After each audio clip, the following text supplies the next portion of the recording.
السلام علیکم لسنرز، کیسے ہیں آپ سب لوگ؟ امید ہے آپ سب لوگ خیریت سے ہوں گے۔ آج میں آپ کے لیے ایک بہت ہی ڈراؤنی کہانی لے کر آئی ہوں۔ امید ہے آپ کو یہ کہانی بہت زیادہ پسند آئے گی۔ کہانی کی طرف بڑھنے سے پہلے میری آپ سے گزارش ہے کہ پہلے میرے چینل کو سبسکرائب کر لیں۔ میرا نام ولید ہے، میرا تعلق کراچی سے ہے۔ یہ واقعہ 6 مہینے پہلے میرے ساتھ پیش آیا تھا۔ میں ایک کمپنی میں کام کرتا تھا جو کہ ہر سال ہمیں ایک ٹرپ پر لے کر جاتے تھے۔ اس ٹرپ میں ہمیں ماؤنٹین کلائمبنگ کروائی جاتی تھی۔ اب کی بار جب ہم اس ٹرپ کے لیے گئے تو ہم ایک ہوٹل میں رکے جو کہ کافی پرانا تھا۔ وہ کافی چھوٹا بھی تھا اور دیکھنے میں یوں لگتا تھا جیسے صدیوں سے خالی پڑا ہو، لیکن ایسا نہیں تھا، بلکہ وہ اس جگہ پر واحد ہوٹل تھا۔ اس کے علاوہ وہاں کوئی بھی رہنے کی جگہ نہیں تھی۔ جب ہم لوگ وہاں گئے تو ہمیں ہمارے کمرے دے دیے گئے۔ میری کہانی یہیں سے شروع ہوتی ہے جب مجھے کمرہ نمبر 120 کی چابی دے دی گئی۔ میں کمرہ دیکھنے کے لیے چلا گیا۔ وہ کمرہ کافی بڑا تھا۔ جب اسے پہلی مرتبہ کھولا گیا تو مجھے یوں محسوس ہوا جیسے کوئی میرے علاوہ بھی اس کمرے میں موجود ہو۔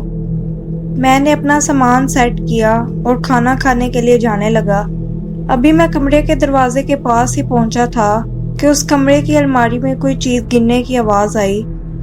میں نے جب وہ الماری کھولی تو اس کے دروازے پر خون کے دھبے تھے جو کہ پہلے بالکل بھی موجود نہیں تھے، اور سارے کپڑے بکھرے ہوئے تھے۔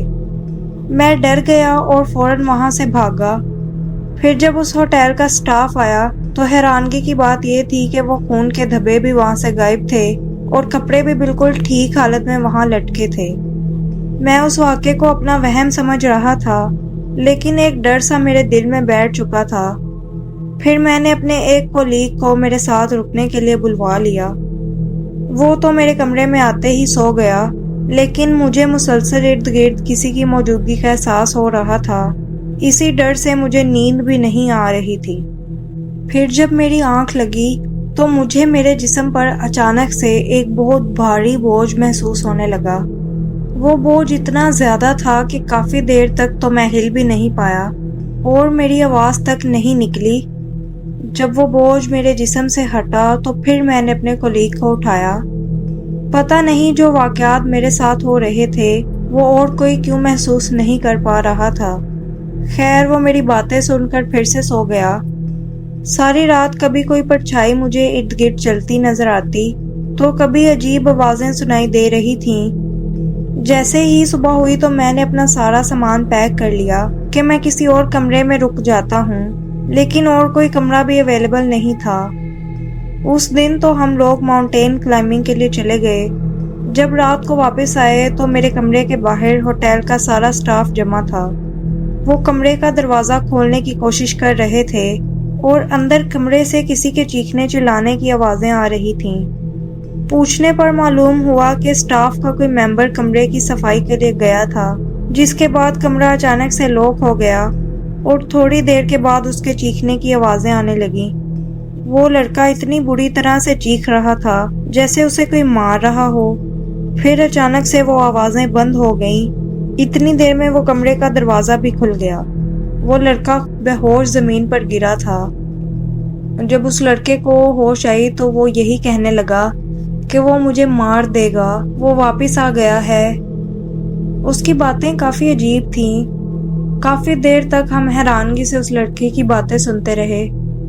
اس ہوٹل کے سٹاف کا کہنا تھا کہ کچھ عرصہ پہلے اس کمرے میں ایک لڑکا کچھ دن کے لیے رکا تھا۔ اس لڑکے کو ایک دن مردہ حالت میں اس کمرے میں پایا گیا۔ تحقیق کے بعد پتہ چلا تھا کہ کسی نے اس لڑکے کا قتل کیا تھا، جس کے بعد سے اس کمرے میں جو کوئی بھی رہتا ہے اس کے ساتھ ویسے واقعات پیش آتے ہیں۔ وہ سارے واقعات کافی خوفناک تھے۔ ہم لوگ تو اسی دن اس ہوٹل سے نکل گئے تھے۔ لسنرز، آپ کو یہ کہانی کیسی لگی کمنٹس میں ضرور بتائیے گا، اور اس طرح کی مزید انٹرسٹنگ اور ہارر سٹوری سننے کے لیے میرے چینل کو سبسکرائب کر لیں۔ میں آپ سے نیکسٹ ہارر سٹوری کے ساتھ ملوں گی، تب تک کے لیے اللہ حافظ۔